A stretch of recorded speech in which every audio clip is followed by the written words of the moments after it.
In a code language, if MICE is written as LSBD, then in the same language, how will you write the word COGENT? ସେ କହୁଛି ଯଦି ଆମେ ୟାକୁ ଯଦି ଆମେ code କଲେ ଇଏ ହେଉଛି ତାହେଲେ ଇଏ କାହାର କୋଡ଼ ହେବ?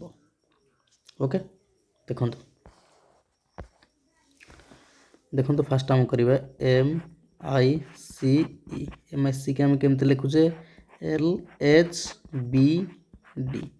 ଦେଖନ୍ତୁ ଏର ମୂଲ୍ୟ ହେଉଛି 13, ଏର ମୂଲ୍ୟ ହେଉଛି 9, ଏର ମୂଲ୍ୟ ହେଉଛି 3, ଏର ମୂଲ୍ୟ ହେଉଛି 5। ये हूँ के 12, ये 8, ये 2, ये 4। अर्थात एथरू ये गोटे माइनस गोटे माइनस हेल्ले यार मूल्य आसूसी कि ना आसूसी। अच्छा देन आम देखिए कौन ना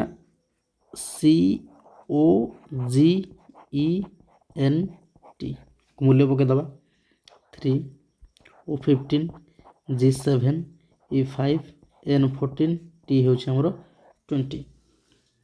माइनस गोटे करदे माइनस कले के 1 करदे -1 करदे -1 करदे के ये 2 हो ये 14 हो ये 6 हो ये 4 हो ये 13 हो ये 19 हो। बर्तमान आम तार लेटर गुड़ा पकईदे